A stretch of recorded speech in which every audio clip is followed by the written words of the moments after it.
What's good, YouTube? Welcome back to our YouTube channel. Today I got another video in our player comparison series. Today I'm going to be talking about Cade Cunningham versus Jonathan Kuminga. No, I don't think this is really a debate on who's the better player or who's more likely to go number one, but still wanted to look at, Cade Cunningham in this case against some of the other top prospects, some of the players who are probably locks to go in the top 5. And Jonathan Kuminga happens to be, in the top 5 and was the number 1 player in his class for a reason. So he's still a good prospect. Don't think it's really a debate on who's going to go number 1, but still wanted to look at their games, how they compare to each other, and maybe talk about some of the things that, GMs could be talking about, scouts will be saying about the two, and just like I said, how they compare to each other. So with that being said, let's get into the video.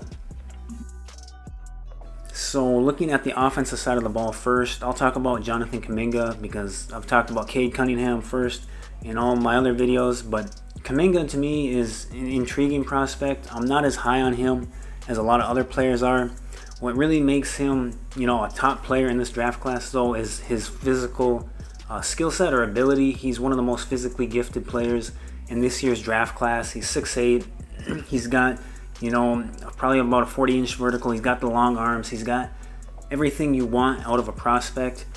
And he's shown flashes of the ability to do things like create off the dribble, get his own shot, shoot the 3-ball, things like in that nature.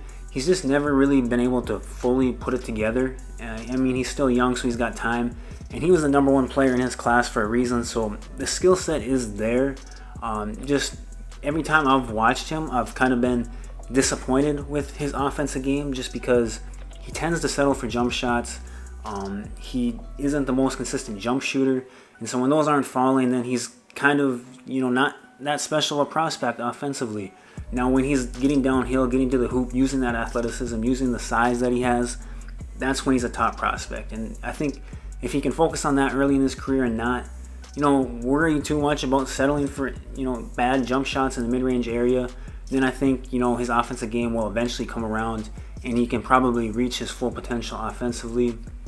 You compare him to someone like Cade Cunningham, who's, a 6'8" point guard. I've talked about him a ton on this channel.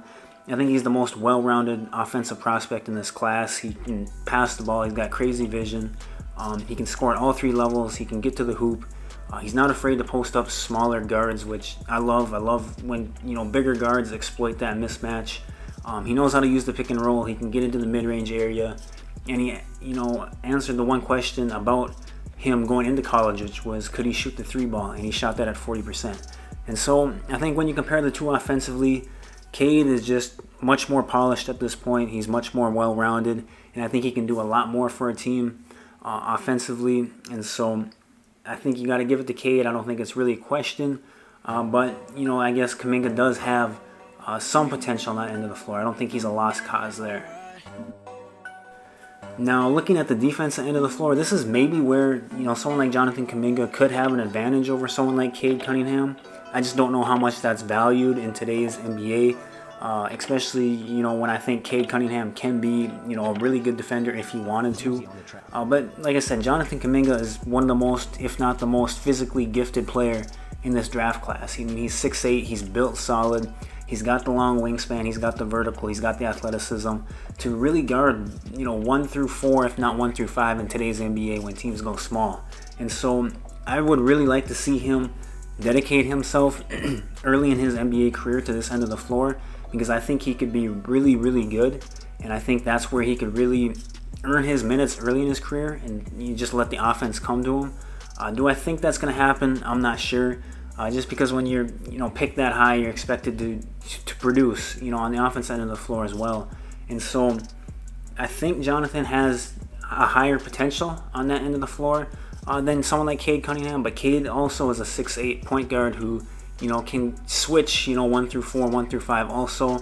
I just think that when it comes to roles in the NBA, I think Jonathan Kuminga will be more in a position to dedicate himself to the defense end of the floor, where someone like Cade is going to be so much more focused on the offensive side that if he can just be an average to an above average defender, that's, good for someone with his skill set.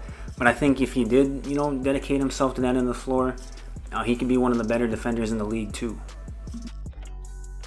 So overall, I don't think this is much of a question in terms of who should go number 1. Obviously, it's Cade Cunningham. I think Cade is the most well-rounded player in this draft class. I think that he's got probably the highest ceiling in this draft class in terms of who can, impact winning and be that franchise type player.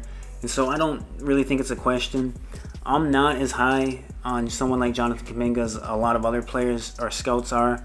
Every time I've watched him, I've been disappointed in his game. I know he shows those flashes that, everyone loves, but so did, a lot of other players that have been picked high in the lottery because of those flashes. And some of them pan out, some of them don't. And so I think it's kind of a crapshoot when you're drafting someone like Jonathan Kuminga. You love, the physical abilities. You love the skill set that he could develop into. Sometimes it just comes down to motor and how bad do you want it. And, I don't know that about Jonathan Kuminga, I guess. But I just, like I said, been disappointed every time I've watched him play. And so I think Cade Cunningham, easy #1 pick. I think Kuminga's looking at somewhere around number 5. And so I think that's how the draft is going to go. Leave your thoughts down in the comment section below. Who do you think is the better player?